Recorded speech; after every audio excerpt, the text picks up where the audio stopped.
Welcome to another episode of Until It's Done, a devoted podcast. I'm your host, Dana Lynn Kay. And normally I would be introducing a guest because that has really been the theme for almost 2 years of podcasting, that I always have guests on to chat with. But I have done a podcast where I'm just alone one other time. And believe it or not, it was my most listened to podcast where it was just me. And it was, I believe it was episode 10, and it was called Confessions of an Emotional Eater. And I shared my story and the story that kind of led me to what I'm doing today.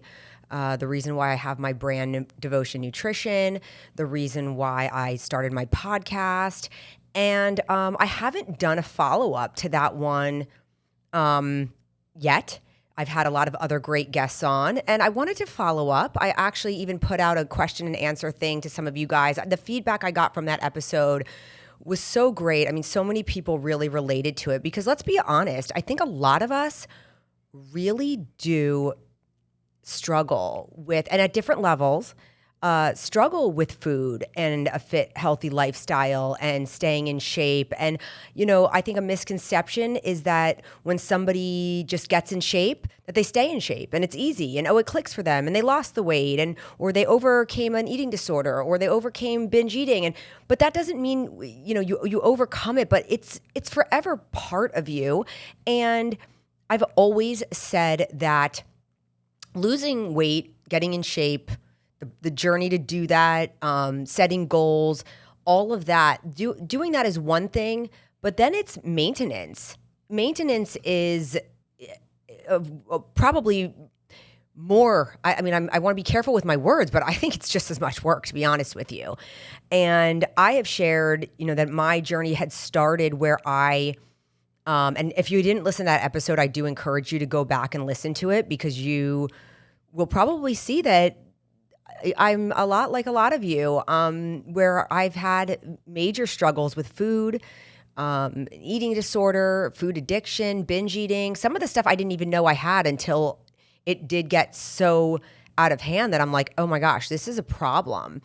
And I don't want to say, my stuff happened so gradually where it can start so innocently, where when I was a teenager and I would be at the grocery store and I'd see the fitness magazines and I wanted to look like those women on the covers of the fitness magazines or even in the pages, and they look so fabulous. And I wanted to look like that. I was never attracted to like the fashion magazines or the more slender builds. I loved muscle. I loved athletic builds. And so that was what I wanted to achieve, but I really didn't know how to.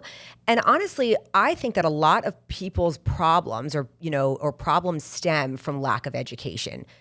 And my mission has been on my platforms, in my Instagram stories, on my TikTok, on my podcast, is really to educate people and to take some of those misconceptions and fears, because I think a lot of us end up in trouble in hot water because we have a fear. We have a fear of eating too much. We have a fear of undereating. We have a fear of carbs. We have a fear of fats. We've lived in a time where there are fad diets and there are promises that pills are going to make us skinny or burn fat. And it's all overwhelming and scary. And we all want, success and to feel good. And sometimes admittingly, we want shortcuts. It's like, yeah, it is uncomfortable to do the hard work. Getting success, oftentimes there is no shortcut. And yes, there are ways to learn. I think this generation will have more shortcuts than maybe my generation. I was really, really trying to figure it out, that I did fear carbs and then I feared fats and then I feared this and that. And I thought I had to do 2 hours of cardio a day. And, I had to learn a lot that now I share on my podcast. I share with my daughters and my son. I don't want them to have to go through that. When my daughter will say, Mom, I'm just not going to eat today. I'm like, no. That is not how we're going to do this. So, I'm very grateful that we've come a really far way. And I think educating yourself is the greatest gift that you can give yourself, that you can give your children.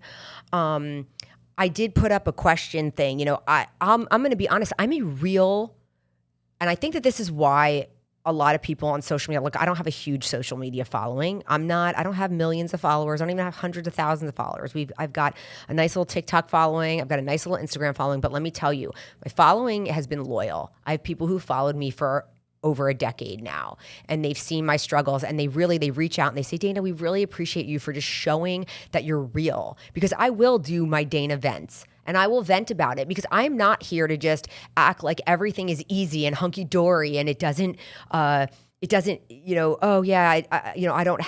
slide back or have rebounds, or just because I said that I'm a recovering food addict or binge eater doesn't mean I still don't have episodes, or that I still don't struggle, or that I don't love food just as much as everybody else, and that I don't struggle with a lot of, body dysmorphia because of my years of competing and then fitness modeling and then wanting to stay at a certain weight and getting used to my body looking a certain way. And let me tell you guys, I'm struggling with aging right now.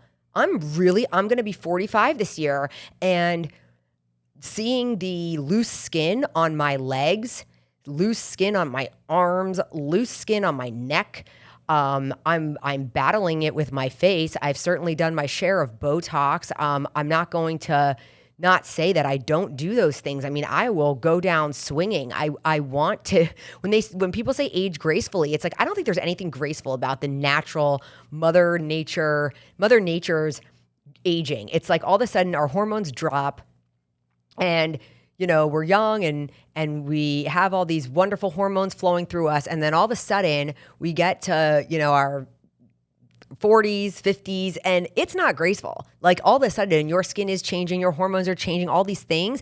And it's hard on women. And because also the society that we live in, and even not even with society, but just looking at ourselves and loving ourselves and accepting ourselves. And I'm one to admit, like, it's not easy for me. I don't like seeing the lines around my eyes. And I know that there's a way that you can look at it being like, I earned those lines and blah, blah, blah. Okay, I get it. Like, I get that approach that we all want to take. It doesn't make it easier. It also doesn't make it easier. Yes, I've had 3 babies. I had a full term, a set of twins, full term. My stomach was massive. It stretched out. And let me tell you, did a number on my skin. And there's no amount of surgery or lasers or any of that stuff that will ever take my skin back to before I had kids. Would I change it for the world? No. I mean, I have 3 gorgeous children who I love, adore, and I would do it all for them again. Does it still make me cringe when I look down and I've got this like crepey, loose skin on my stomach? Sure. I'm not going to sit here and lie. Like, it doesn't bother me. Does it bother me that I have stretch marks? Like, sure. But then again, I'm like, whatever. Like, my man loves me. Okay, people understand. Other women have them. But am I different from other women that I'm going to act like, I'm just fine with everything? Like, it bothers all of us a little bit. And if it doesn't bother you, man, that's such a blessing. Like, that's so amazing. And that's something that you should appreciate about yourself, because every single day I work to constantly just love myself, appreciate myself, look at myself in the mirror and, just accept what's happening to my face and my body and all of that. Now, does that mean I'm not going to work damn hard every single day to take care of this one body that I have, this house that I live in? Oh my gosh, I'm going to take care of it. I'm going to weight train. I'm going to drink my water. I'm going to eat my protein. I'm going to eat my fruits and vegetables.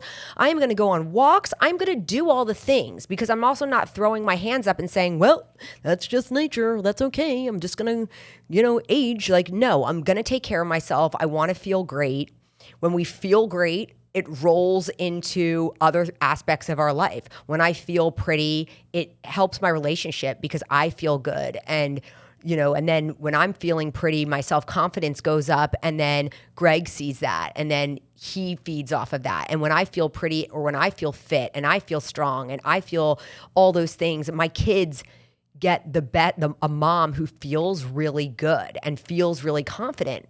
And especially at a time when I'm trying to teach my daughters about loving themselves, if they see me love myself and treat myself right and do all the things, then they're learning from me. And if one thing I've never done in front of my girls ever, I mean, I don't call myself fat. I don't, put myself down. I don't say, ugh, look at whatever. In fact, I pump myself up. I'll be like, oh, because you have such a cute mom. Is that right? And they laugh because I'm not going to talk badly about myself and teach them that habit. It's just not necessary. They're going to have enough stuff growing up that they're going to battle without hearing it at home from their mom. So,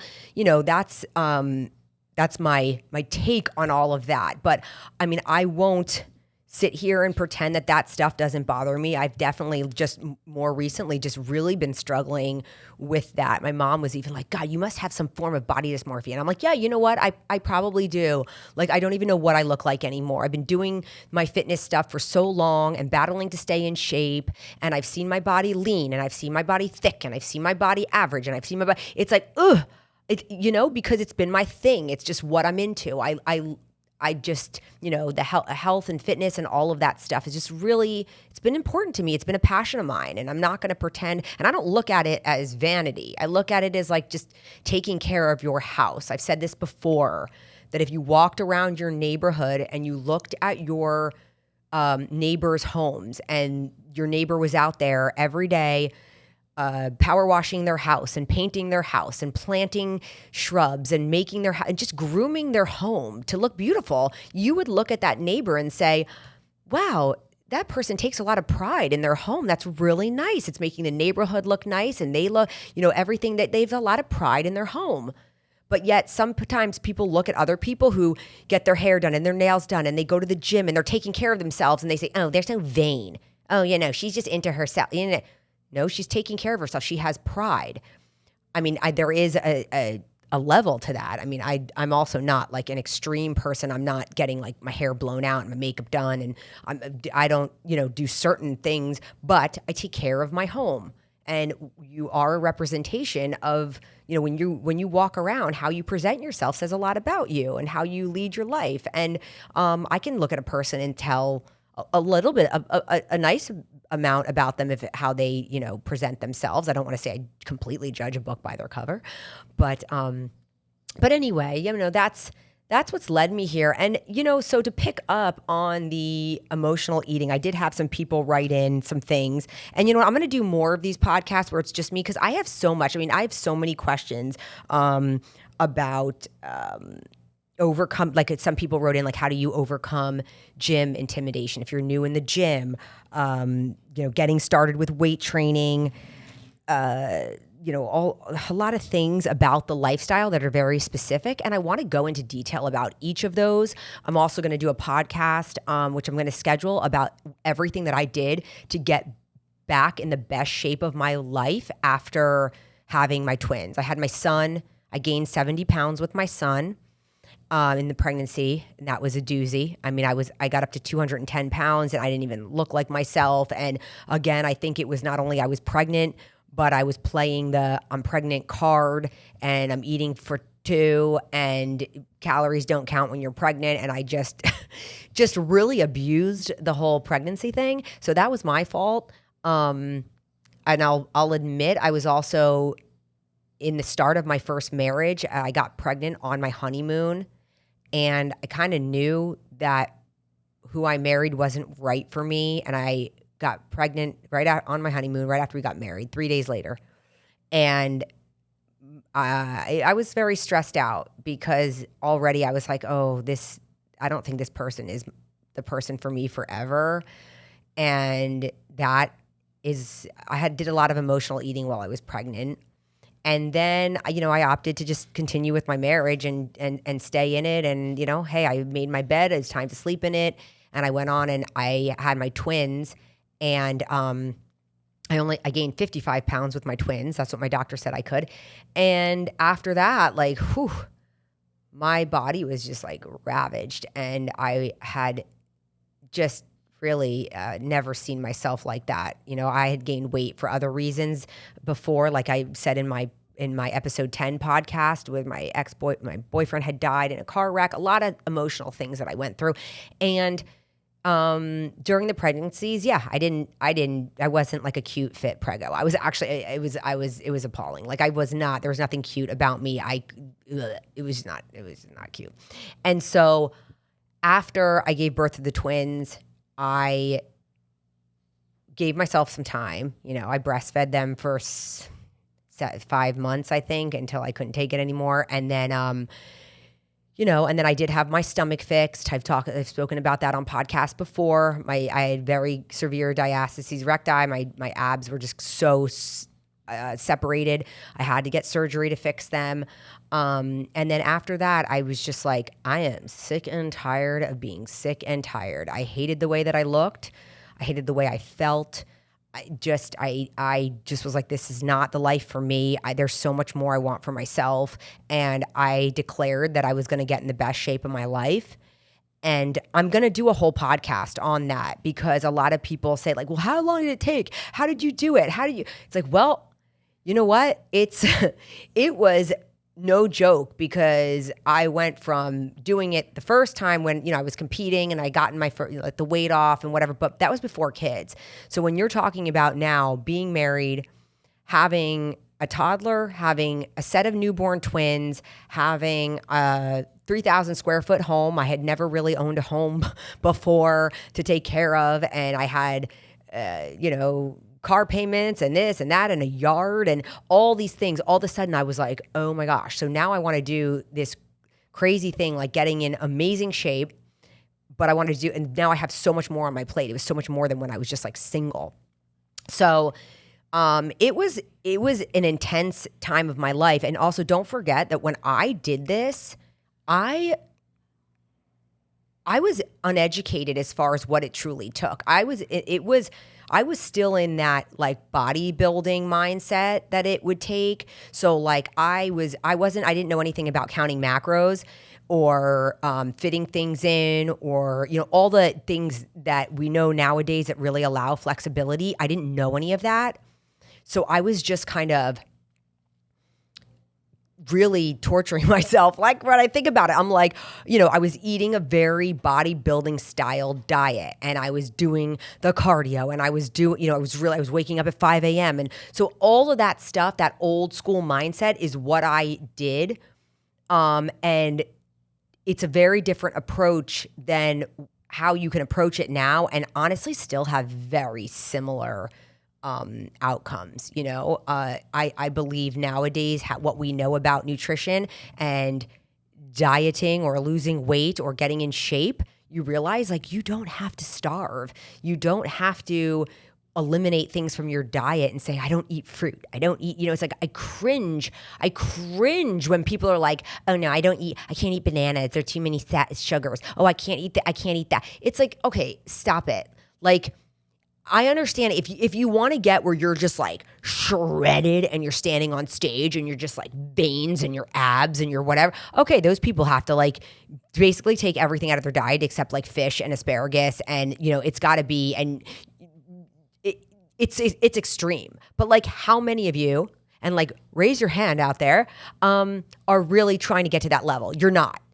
You can accomplish a beautiful physique, still showing your muscles, still being fit, have lots of energy, eating a ton of amazing foods, and still enjoy the foods that you love. So I want to say that right now, because it's like we've got to shed this food fear. We've got to shed perfection. That's been one of my hardest things, is that I always was black and white thinking. I was always like thinking I had to be perfect, or the whole plan, I threw it in the garbage. Like today, I was just over my mom's house before I got here, and she brought out these like pretzels that she's like an investor in this company, and they make these pretzels, and they're the most amazing goddamn pretzels ever. And there's sea salt and honey mustard, and we started just going in on these pretzels. And I was like, oh my God, Mom, these are so good. And then I was like, this is dangerous. Like, this is crazy. And then she brings out this homemade granola, and she's like, oh, look, I made homemade granola. And I was like, Mom. And so meanwhile, I'm eating all this stuff, and I know damn well I'm eating a lot more calories than what's in my planner today. And I know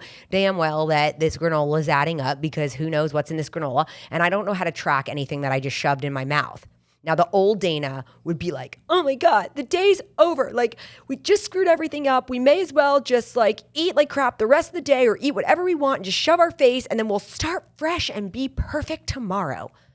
No, no. That's the old Dana. The Dana that I am now was like, okay, I ate a bunch of pretzels.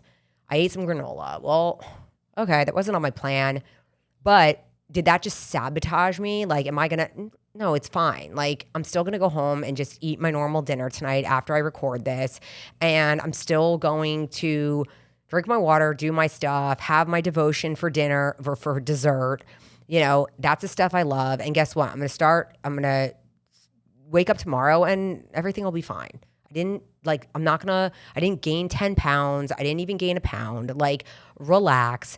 So that old mindset used to set me up for binges because I used to then think, well, that's it. I was doing perfect. And then I go to my mom's house and we just sabotage the whole plan.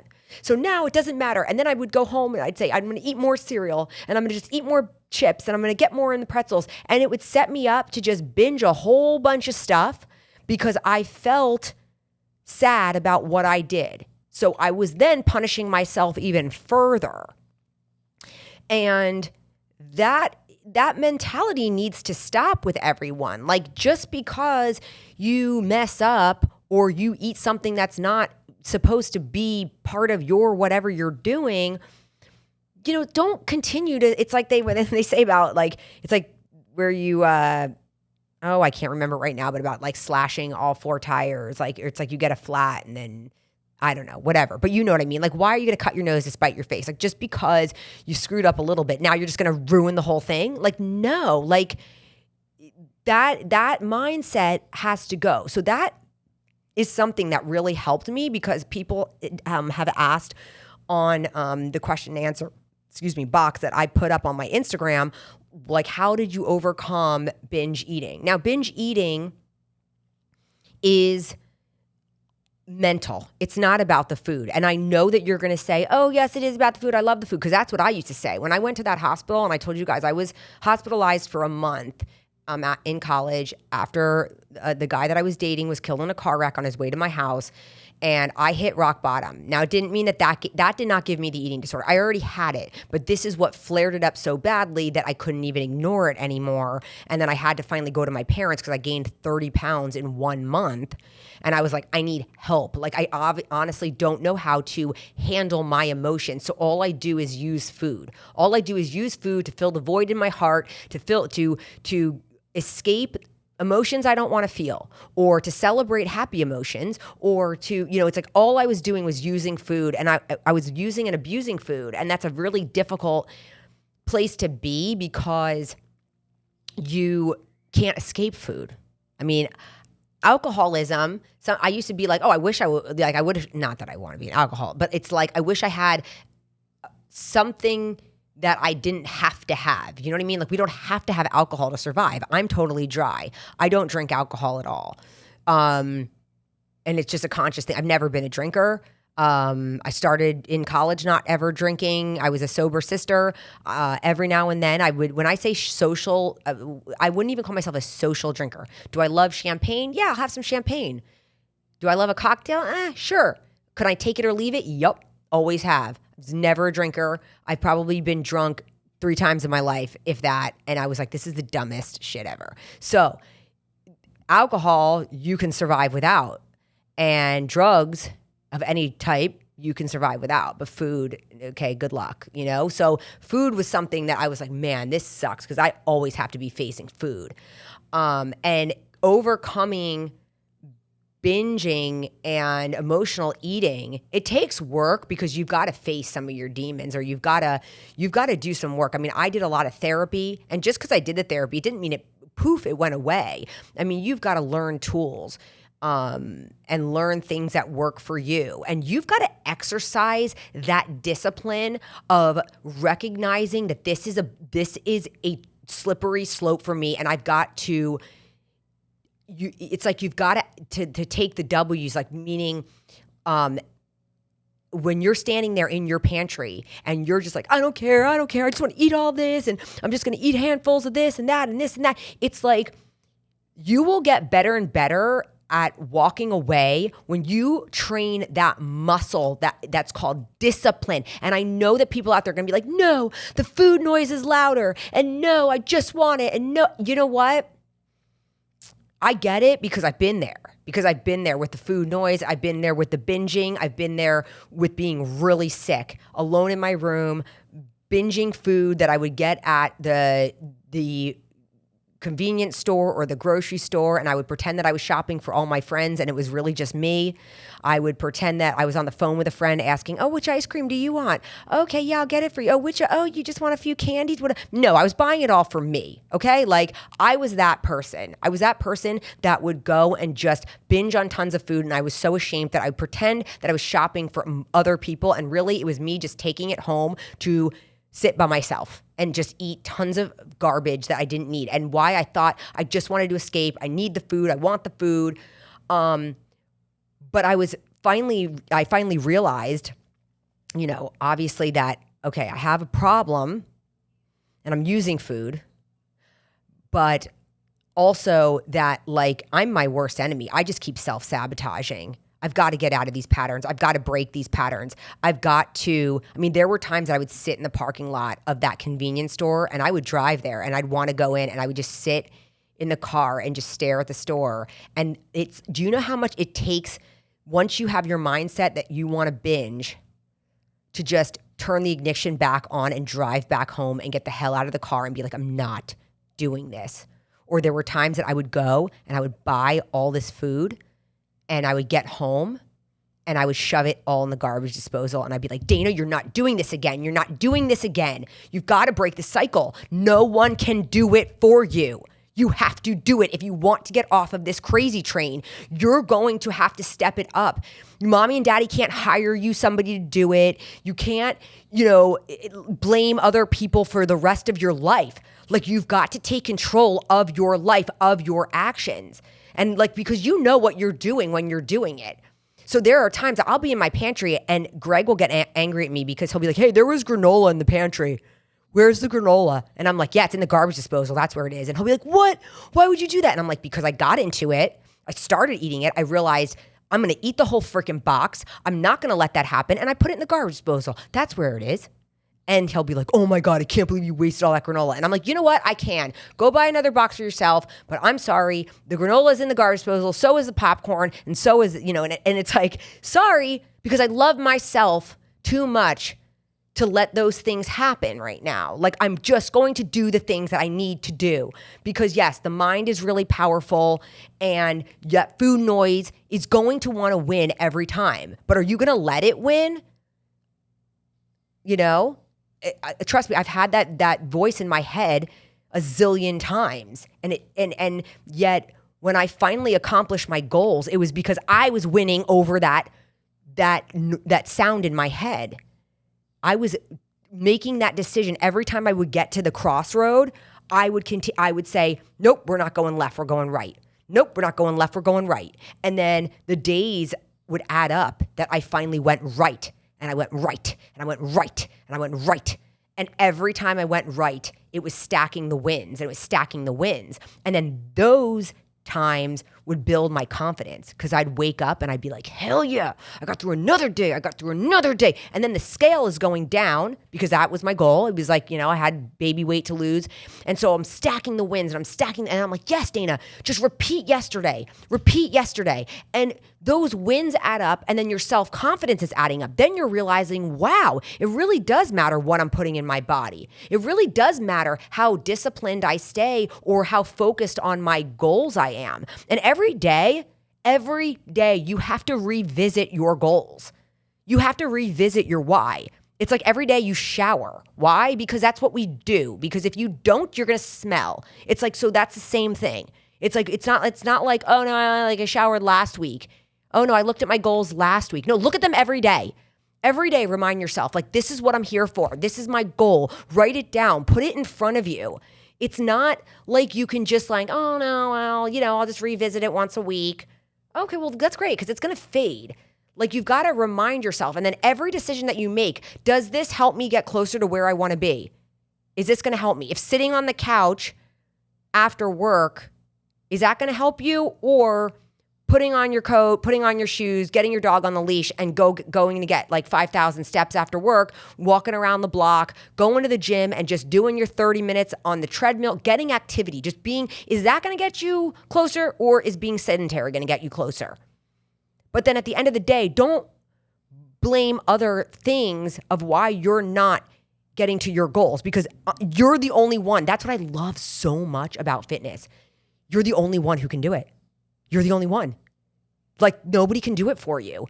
And yeah, you can hire a trainer and you can hire a chef and you can get meal prep. But if it was that easy, like Oprah would be like shredded. I always said that. I'm always like, okay, who can afford all those things? Well, Oprah can, but why is she still struggling? Because that's not what it's about. It's the fact that like she's going to have to do the work. And we're going to have to do the work. And nobody can take that from you. Nobody else can say like I hate it when trainers are like, yeah, I got her in great shape. No, she got herself in great shape. She paid you. She showed up. She did your workouts.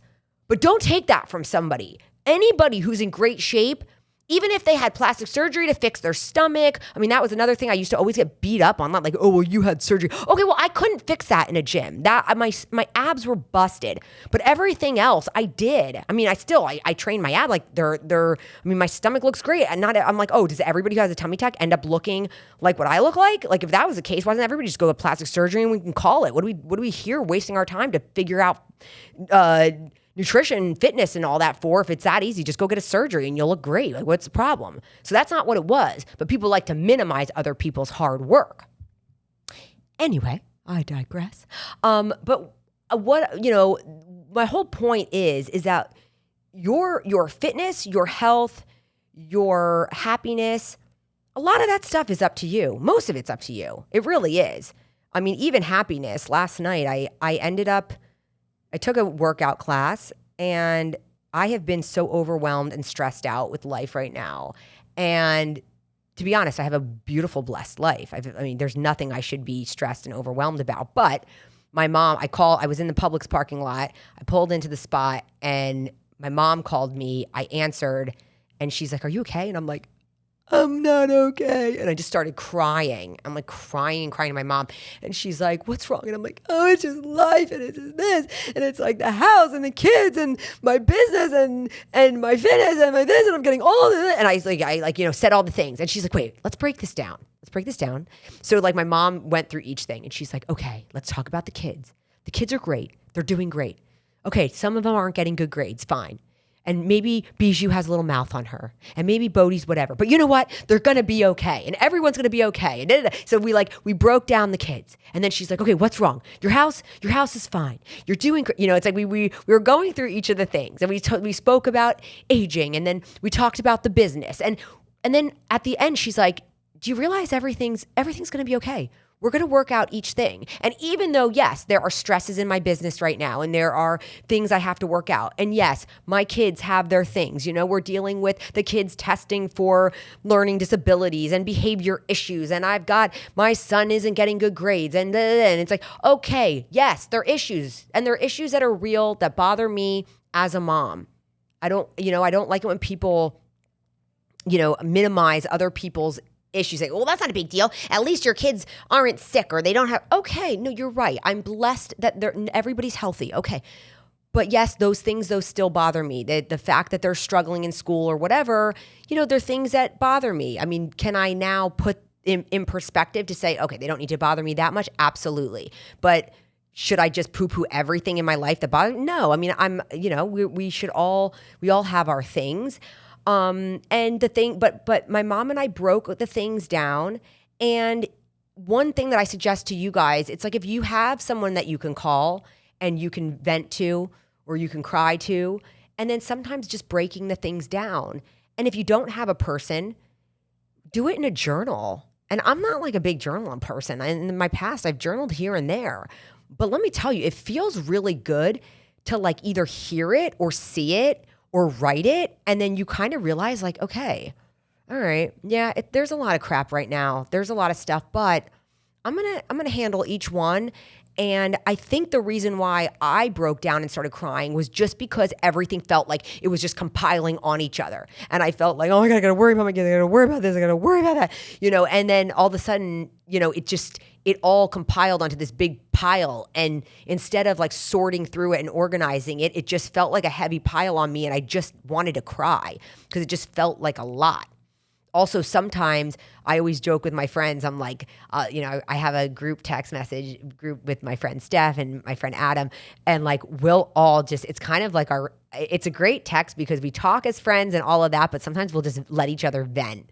And like, almost once a week, I'm like, this life is an effing rat race. Such a rat race. Because half the time I'm driving my car, I'm like, what a rat race. Like, I'm racing from here to here. I'm picking up the kids. I got to go to the store. I got to go to work. I got content to make. I got podcasts to do. I got da-da-da-da. And it's like, and I'm like, God, this is exhausting. My son had basketball from 9 to 10 p.m. like this year. Like, that was his basketball schedule. I'm like, what? How am I here? Like, this is the longest day ever. And sometimes you just need the friends to vent and the friends who don't judge you because like, okay, is it the end of the earth that Bodhi's playing basketball from 9 to 10? No. But does it just feel good to vent to a friend? Or does it feel good to vent to a friend that you have to go to do a workout and you're like, oh, I got to do cardio or I got to go get my steps. And we all write that to each other. It's like, oh, I still got to finish my steps. But it's like, okay, like, and then we're like, oh, go get it. Having support, accountability, people who don't judge you a little bit for those little complaints here and there. I mean, look, nobody wants a person who's always like playing victim. And that's not really what it's about. Like, you have to remember, like, we all have crazy lives. We go through sometimes harder times than others. But we're all just here trying to survive and do our best. And that's like really,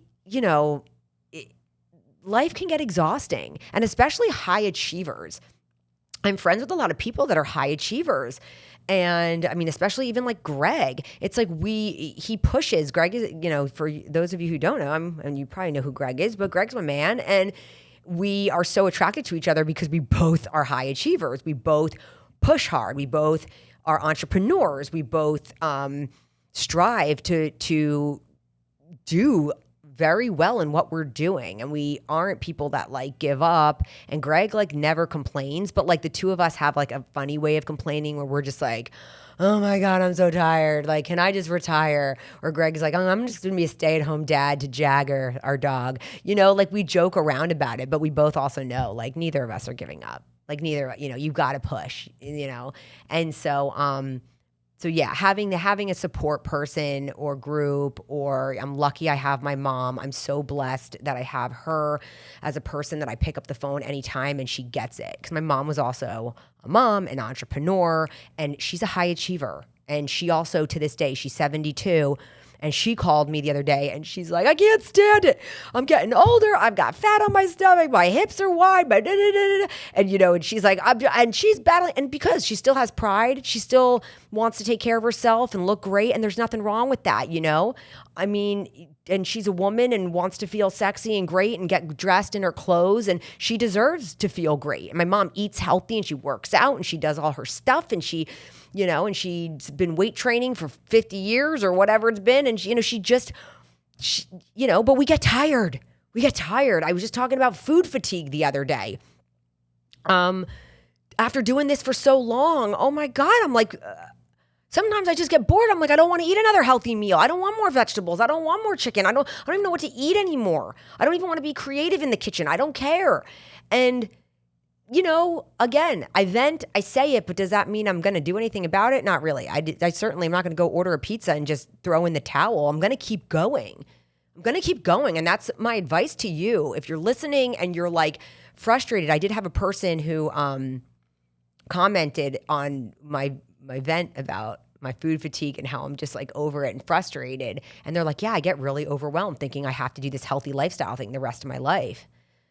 But I'm like, I get it. But what's your alternative? Just throw it all in and just, let yourself eat whatever, do whatever. It's like that is where the problems then really start. That's where your problems will start. That's where obesity happens and heart disease and type 2 diabetes and all of the things that come with all of those things when we just stop caring about ourselves and we stop treating ourselves, with respect and pride and all of those things that I'm talking about.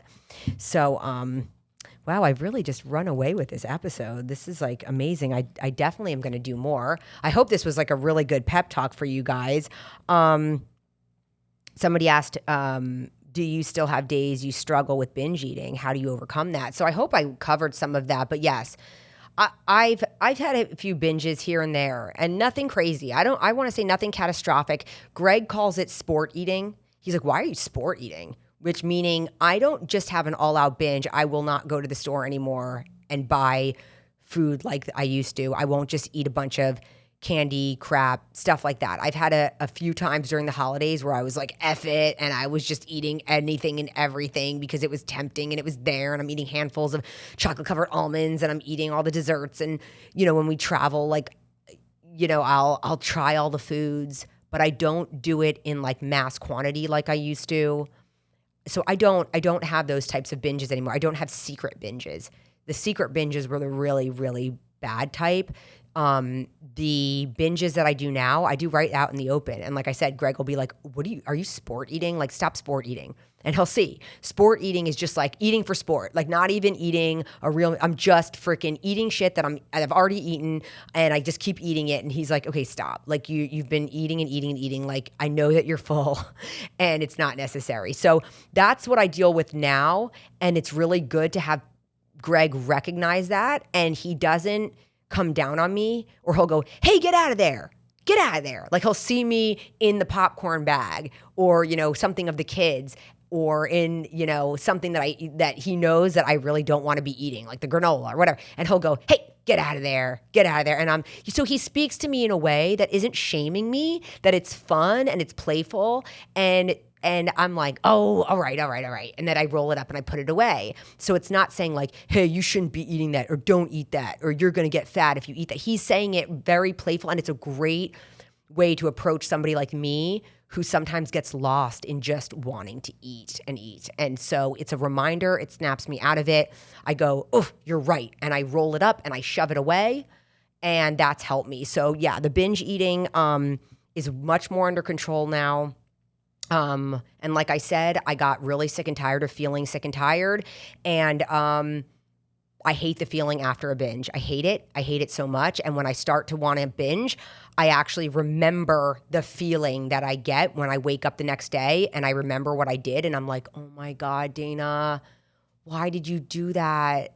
And I wake up and I wished it was all just a nightmare, but it usually wasn't. And so I needed to stop that. I mean, if you really hate that feeling, you've got to work hard to stop it. And I'm sure I'm going to get emails being like, well, it's not that easy. It's not that easy. Okay, I get it. But guys, I've been there. Like, I've been there. And like I said, I've been hospitalized for it. I went to the Renfrew Center for women with eating disorders, Overeaters Anonymous, all the things. Like, I'm not somebody that's sitting here that doesn't get it. I get it. I struggled. I've cried. I've fluctuated weight. I've gained, like I said, 80 pounds, 70 pounds. I've lost it. I've gained it again. I've lost it. Like, I get it. But I'm also here telling you that there is another side, but you're going to have to do work just like I did. And it's hard. It's hard. And I don't curse, and I'm about to say it's fucking hard. Okay? You're not alone. And, but you can do it. And I'm living proof that you can do it, and you can take your body to wherever you want to take it, but it's up to you. And circling back to where I started the podcast, and I said I looked at magazines and I wanted to look like a fitness model. That is where I wanted to take my body, and that is what I did. And I have fitness modeled now for my own brand. I've done some modeling for Elisabetta Rogaggini, who's done millions of covers of magazines and all this stuff. And I've lived my dream, and I'm like, oh my God, I'm just this average girl with an average body that with severe eating issues who turned my shit around because I wanted it, because I did it, because I stopped making excuses, because I wanted it for myself. Be selfish. It's okay to be selfish. Do you. And that will, and I'm not saying take away from your children, your husband, but I promise you, if you do what makes you feel really good, they will benefit, because my relationship is amazing and my children have a really, really good mom. I feel like I'm a really, really good mom. I'm there for them. I love them. I've got energy. I'm happy, and I'm teaching them about my lifestyle. And that's huge. They are going to be able to take what I'm teaching them and the attitude that I have and take that with them as their memories for the rest of their life. They're not going to tell the sob stories. Oh, I saw my mom binging. Oh, I saw my mom struggle. No, they're going to be like, my mom was freaking empowering. That woman did it. Like, she did it and she taught it to us. And that's something that's the only story they're going to be able to tell. She busted her ass and she did it. And that's a story I tell about my mom. So like, I'm just trying to, it's like break the cycle of the sob story and be the hero to your children so that they can tell that story. That not everybody has to come from a sob story, So, all right, guys, I've run out of time. So I'm going to, this is a to be continued, because I have not even scratched the surface of all the stuff I want to share. And I want to have podcasts where you can listen to them for motivation. And those days that you're struggling, I want you to turn it on, and I want you to be like, hell yeah. And have those episodes where it will kind of reignite your flame if you're struggling, and I can be that person for you. So thank you for joining in. There's so much more to come. I didn't even get to answer all the questions, but I'm going to. I love you guys. I love you. Thank you so much for joining in for another episode of Until It's Done, a Devoted podcast.